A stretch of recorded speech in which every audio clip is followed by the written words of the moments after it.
जनता का जनसैलाब बता रहा है कि बीजेपी जीत कर आएगी।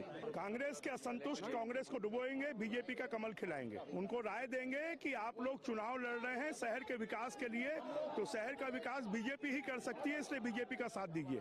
निकाय चुनाव को लेकर सांसद बृजमोहन अग्रवाल की ये हुंकार बताती है कि भाजपा इस बार शहर की सत्ता पर कब्जा करने का ये मौका नहीं छोड़ना चाहती। 10 नगर निगम, 45 नगर पालिका और 114 नगर पंचायत से ज्यादा सीटों पर कब्जा होने के संकल्प के साथ भाजपा ने आज प्रदेश भर में नामांकन रैली के जरिए अपनी ताकत दिखाई है। 10 नगर पालिकाओं में सबसे प्रतिष्ठित पूर्ण सीट रायपुर नगर निगम की है, जहां 3 टर्म से कांग्रेस का मेयर बनता आ रहा है। इस सीट को जीतने के लिए एड़ी चोटी का जोर दोनों ही पार्टियां लगा रही हैं। देखिए, आज का नामांकन रैली के जिस प्रकार से लोगों ने समर्थन किया, जिस प्रकार से कार्यकर्ताओं को जोश और जुनून दिखाई दिया, उसमें यह स्पष्ट होता है कि इस बार जो है जनता पूरी तरह से मन बना चुकी है कि इस बार भारतीय जनता पार्टी के यहाँ मेयर के उम्मीदवार श्रीमती मीनल चौबे जी हैं, उनको जिताना है और यहाँ कमल खिलाना है और इस शहर का इस विकास करना है। मेयर प्रत्याशी दीप्ति जी के नामांकन में उनके साथ खड़ा होने के लिए आया हूँ और शुभकामनाएं भी हैं और इस विश्वास के साथ कांग्रेस पार्टी के उम्मीदवार बहुत होनहार, बहुत सक्रिय, सामाजिक रूप से बहुत कार्यकुशल, ये रायपुर के लिए काम करने का मौका अवश्य पाएंगे। आज नामांकन के अंतिम दिन तक टिकट देने और काटने का सिलसिला चलता रहा। रायपुर में कांग्रेस पार्षदों की टिकट अंतिम घंटे में फाइनल हुई और इसी वजह से कहीं खुशी कहीं गम का माहौल देखने को मिला। हर बार की तरह कई बागी ताल ठोककर पार्टी का समीकरण बिगाड़ने की फिराक में है। और मैं जब से कल से विचलित इसलिए हूँ कि कहाँ मेरी तपस्या और सेवा में कमी रह गई। जनता कल रात से पूरा रात भर मेरा कार्यालय खुला रहा है, तब जाके आज मैं इतना बड़ा ऐसे साहसिक निर्णय ले पाया कि मैं चुनाव लड़ूंगा। बहुत कठिन होता है जब मैं 40 साल की उम्र का हूँ, 22 साल मैंने इस पार्टी को दिया है और उसके बाद मेरे को सामान्य टिकट, सामान्य वर्ग का चुनाव हुआ और जो रायपुर शहर नगर निगम द्वारा स्वच्छता में नंबर 2 पर उस स्थान को लाया, उस वार्ड को पूरे रायपुर शहर में पहली बार पंडित रविशंकर शुक्ला वार्ड है, बेस्ट पार्षद का अवार्ड मुझको मिला है। उसके बाद अगर टिकट कट रहा है तो वाकई चिंतनीय है। मैं चुनाव लड़ूंगा भैया, क्योंकि मेरा मत नहीं है, ये मेरा मत नहीं है, जनता का मत है, इसलिए उनकी लड़ाई को लड़ने के लिए मेरे को लड़ना पड़ेगा। और मेरे संगठन, मेरी पार्टी ने मुझ पर विश्वास किया है, महापौर के प्रत्याशी के रूप में चुना है मुझे। आप लोगों के माध्यम से मैं अपने माननीय मुख्यमंत्री जी, अपने पूरे भारतीय जनता पार्टी को के विश्वास दिलाती हूँ कि जिस दायित्व को उन्होंने मुझे सौंपा है, मैं रायपुर शहर उनको एक सुंदर रायपुर शहर सौगात के रूप में दूंगी। बिजली, पानी, सड़क के मुद्दे के साथ विचारधारा की लड़ाई का ये कार्यकर्ताओं का चुनाव काफी दिलचस्प होने जा रहा है। पिछली बार 10 नगर निगम में कब्जा कर लेने वाली कांग्रेस इस बार ट्रिपल इंजन के नारे की चुनौती का सामना कर रही है। ऐसे में ये चुनाव जहां कार्यकर्ताओं को जीत हार का तोहफा देगा, तो वहीं इस चुनाव से बड़े नेताओं की राजनीति शाख का भी आकलन होना है। इसलिए पूरी ताकत छोटे कार्यकर्ता से बड़े नेताओं तक इस चुनाव में लगाते दिखाई दे रहे हैं। Bureau report, TV 24।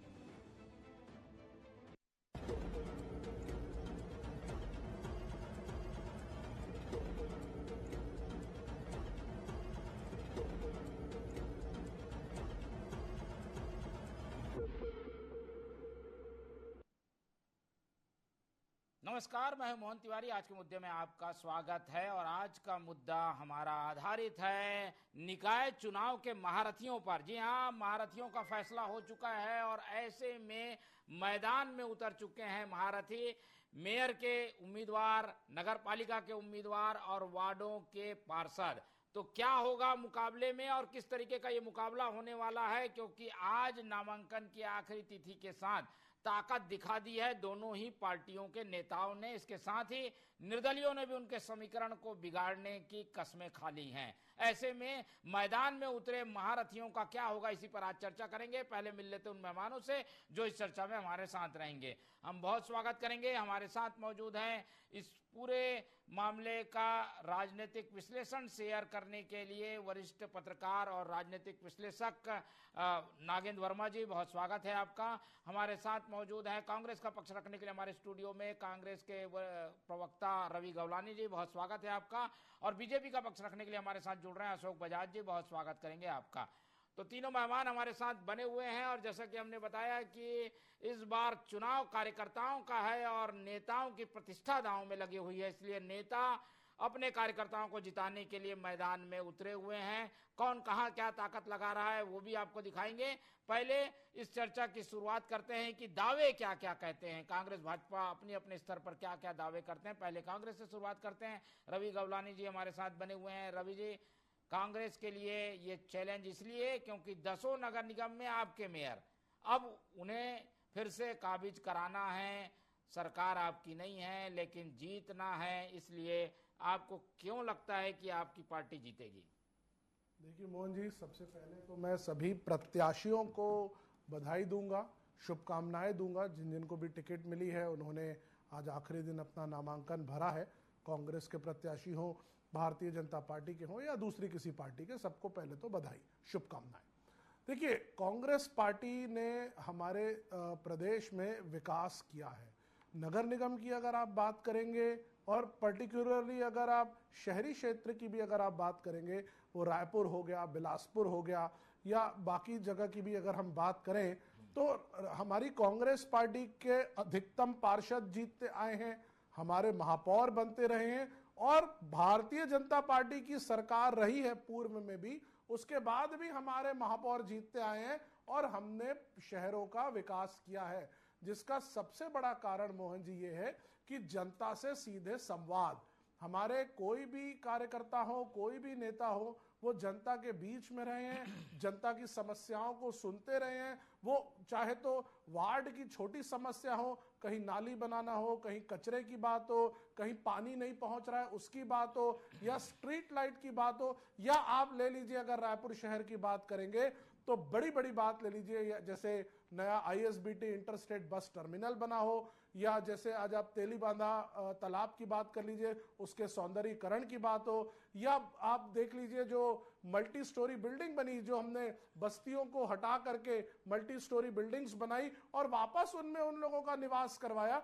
ये किसी भी प्रकार की आप बात ले लीजिए, डोर टू डोर कचरा उठाने की बात ले लीजिए, हर तरह पे कांग्रेस पार्टी जनता के साथ जुड़ी हुई है। और उनकी मूल बातें, किसी का अगर कोई आधार कार्ड नहीं बन रहा है, किसी का अगर कोई निराश्रित पेंशन कार्ड नहीं बन रहा है, या किसी को कोई दूसरी तकलीफ हो रही है, तो हर समय में कांग्रेस पार्टी हो, हमारे कार्यकर्ता हो, पार्षद हो, हमारे सदस्य हो या महापौर हो, उनके साथ कदम ताल मिला करके काम किए हैं। तो मुझे पूर्ण भरोसा है कि जैसा हमारा पूर्व में काम रहा है, जनता उसको देखेगी और पुनः वो आशीर्वाद के रूप में पूरी की पूरी हमारी 10 की 10 नगर निगम, जैसे पहले भी कांग्रेस के महापौर थे, हमारे पार्षद थे, उसी तरह इस आने वाले चुनाव में भी हम ही को मिलेगा, ऐसा मुझे पूर्ण भरोसा है, पूर्ण विश्वास है। ठीक है, तो कांग्रेस का दावा है और क्योंकि समस्याओं को हल करने में कांग्रेस अपने आप को आगे समझती है, इसलिए फायदा मिलने की बात है। लेकिन ये चुनाव प्रत्याशियों का भी है। बीजेपी कैसे आंकती है इस चुनाव को, क्योंकि शहर सत्ता में कई बार स्थितियां उल्टी देखने को मिली है। सरकार भले बीजेपी की रही हो लेकिन मेयर कांग्रेस का बन जाता है, ऐसी भी स्थितियां बनी हैं। अशोक बजाज जी की ओर चलते। बजाज जी, ये चुनाव का दंगल आज से खुल गया है और नामांकन जमा होने के साथ तस्वीर भी साफ हो गई है। कितना महत्वपूर्ण इस चुनाव को और आप लोगों को जीत के दावे कहां पर जाकर फिट बैठते हैं? तिवारी जी, हर चुनाव बहुत महत्वपूर्ण होता है और ये तो नगरीय सत्ता का चुनाव है, बहुत महत्वपूर्ण है। और इसलिए यहाँ के मतदाता अब बहुत सोच समझकर अपना नेता चुनेंगे। भारतीय जनता पार्टी ने जो प्रत्याशी बनाए हैं, ये जो भाजपा की पसंद है, आने वाले समय में जनता की पसंद बनेगी। जैसे रायपुर का ही हम उदाहरण लें, मीनल चौबे पिछले 5 साल से नेता प्रतिपक्ष के रूप में लगातार जनता के बीच में संघर्ष करती रही हैं।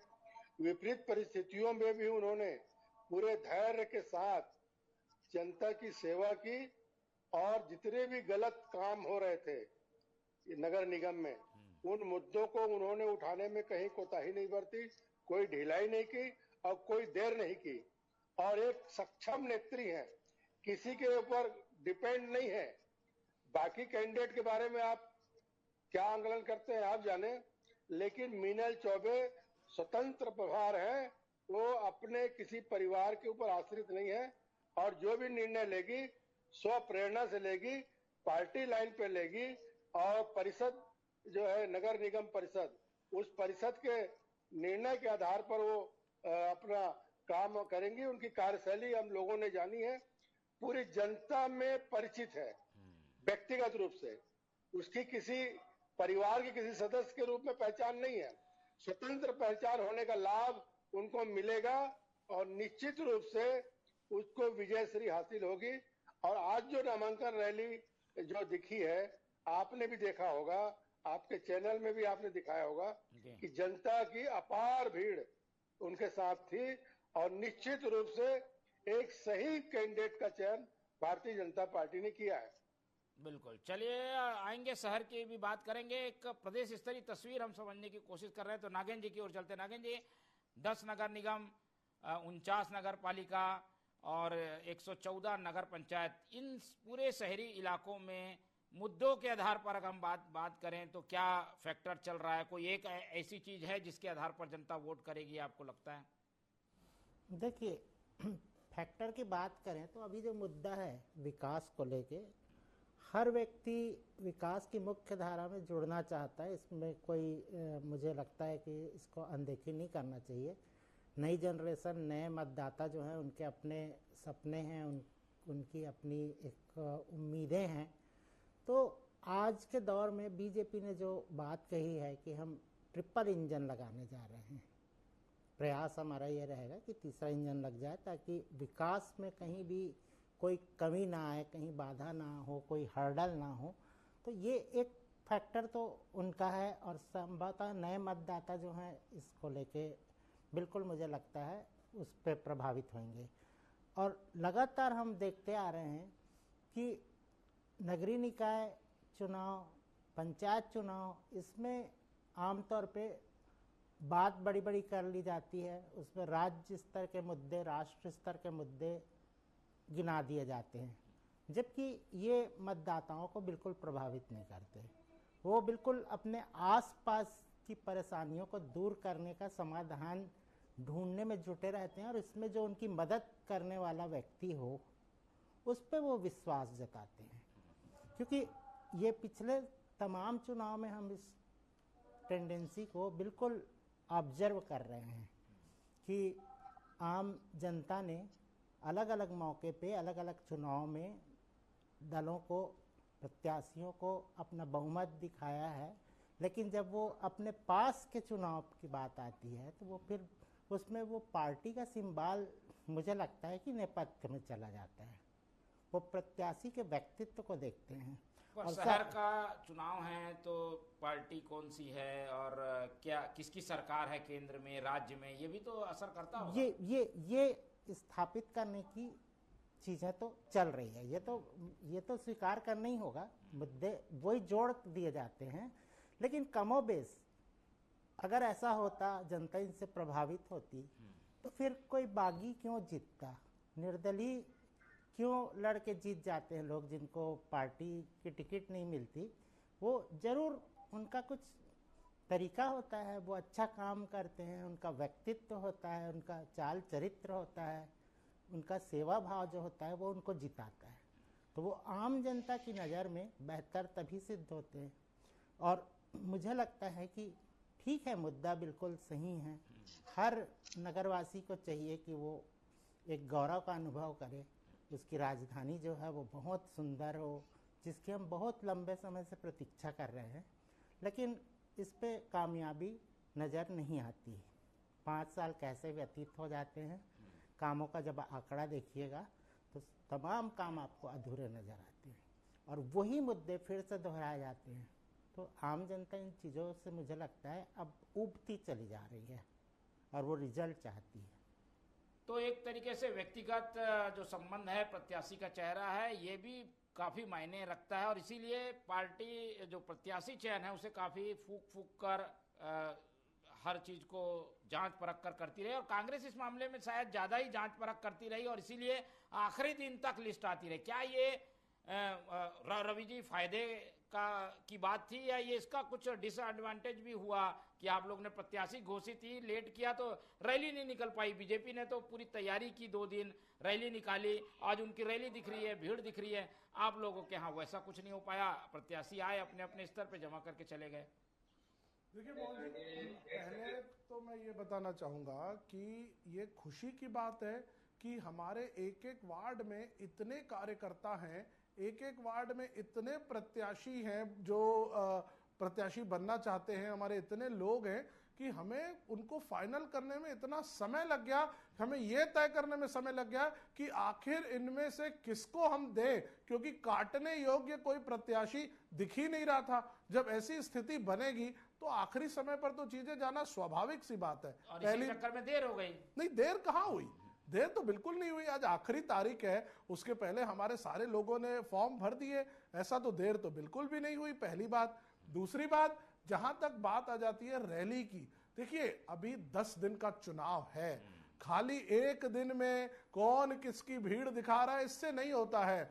ये वार्ड का चुनाव है, ये शहर का चुनाव है, जहां पर जनता अपने प्रतिनिधि से सीधे संवाद करती है, सीधे उनसे जाकर के मिलती है। एक जनप्रतिनिधि यहां तभी जीत करके आता है जब वो जनता से सीधे उनकी समस्याओं को सुन रहा है और उसको कैसे हल करेगा, या पिछले 5 वर्षों में उसने क्या क्या अच्छे काम अपने वार्ड स्तर पर किए, वो बात होती है। कभी भी आप देखिए, जैसे कि अभी हमारे नागेंद्र वर्मा जी कह रहे थे, मैं उनकी कई सारी बातों से सहमत हूं कि आप राष्ट्रीय स्तर की बातों को बहुत हद तक के इन चुनाव में नहीं ला सकते। यहाँ वार्ड की बात होगी, उसकी गली की बात होगी, प्रत्याशी जहां पर जा रहा है जनता के मोहल्ले की बात होगी कि उसको क्या मूलभूत तकलीफें हैं या वो मूलभूत क्या क्या सॉल्यूशन चाहता है। तो यहां पर सीधे जनता से संवाद असर करेगा, ना कि एक रोड शो दिखा देने से। मैं आपको बताना चाहता हूं मोहन जी, पूर्व में मुख्यमंत्री जी ने मोहल्ले से रोड शो निकाला था जब 2009 में किरणमयी नायक जी जो है महापौर जीत करके आई थी। क्या हुआ, बड़े बड़े रोड शो निकल गए, लेकिन धरातल पर चीजें असर नहीं कर पाई, कांग्रेस का महापौर जीता। 2014 और 15 के समय भी यही स्थिति बनी कि रायपुर शहर की अगर आप बात करेंगे तो भारतीय जनता पार्टी की सरकार थी, उस समय भी कांग्रेस का महापौर जीत करके आया था। और 2019-20 में भी यही स्थिति रही कि जब हमारी सरकार थी, कांग्रेस की सरकार थी, उस समय 10 की 10 नगर निगम कांग्रेस के महापौर जीत करके आए थे। तो कहीं ना कहीं मेरा यही कहना है कि कांग्रेस के नेता, कांग्रेस के कार्यकर्ता, कांग्रेस का एक एक व्यक्ति जनता से जुड़ा हुआ है, जनता की समस्याओं को जानता है, इसीलिए जनता हम पर विश्वास कर रही है। और मुझे पूर्ण भरोसा है इस बार भी आप देखिएगा 10 की 10 नगर निगम कांग्रेस पार्टी के जीत करके आएंगे। हाँ, रहा सवाल कि कुछ अगर निर्दलीय लोग आ जाते हैं, कुछ लोग बगावत कर लेते हैं, कुछ लोगों को लगता है कि शायद उन्हें टिकट मिलनी चाहिए थी, उन्हें नहीं मिली है, तो देखिए ये किसी एक पार्टी की बात नहीं है या किसी एक चुनाव की बात नहीं है। ऐसा तो हर जगह देखा जाता है। लोकसभा की अगर आप तस्वीर उठा लीजिए तो कई निर्दलीय जीत करके आते हैं, विधानसभाओं में भी निर्दलीय जीत करके आते हैं, और नगर परिषद और नगर पालिकाओं में भी निर्दलीय जीत करके आते हैं। तो ऐसे कुछ लोग तो होते हैं जो जीत करके आते हैं, उनकी चिंता नहीं है। अगर हमारे लोग जो हमारे से नाराज होकर के गए हैं तो उन्हें मना लेंगे, अभी 3 दिन का समय है। ठीक है, चलिए समय है। कांग्रेस कोशिश करिए डैमेज कंट्रोल करने की, बजाज जी क्यों चलता बजाज जी, लेकिन अल्टीमेटली बात ये आती है, परिणाम अभी पिछले 15 साल के यानी 3 टर्म के बीजेपी के पक्ष में नहीं आए। शहर की सीट यानी कि राजधानी रायपुर, जहां से विधायक आपके जीतते थे, सब लोकसभा आप लोग यहां से लीड करते हैं, पर नगर निगम में विश्वास नहीं मिल पाया। इसकी क्या वजह है और ये क्या इस बार इस पूरे ट्रेंड को तोड़ेंगे क्या आप लोग? देखिए तिवारी जी, भारतीय जनता पार्टी एक विचारधारा की पार्टी है और रायपुर शहर के प्रबुद्ध मतदाता देश के बारे में भी चिंता करेंगे, प्रदेश की भी चिंता करेंगे और अपने मोहल्ले की भी चिंता करेंगे। और ये चूंकि छोटे चुनाव होते हैं, ये पर्सनालिटी बेस्ड ज्यादा चिंता करते लोग और उस आधार पर निर्णय होता है। लेकिन आज जो शहर में चुनौतियां हैं, उस चुनौतियों को दूर करने के लिए भारतीय जनता पार्टी के पास एक विजन है। हमने कहा कि भाई इसको हम स्मार्ट सिटी बनाएंगे। अब पिछले 5 साल के इनके कार्यकाल में स्मार्ट सिटी बनाने में जो बाधाएं आई और जो स्मार्ट सिटी के काम में जिस प्रकार से घोटाला हुआ, गड़बड़ हुआ, उसको भी जनता देख रही है।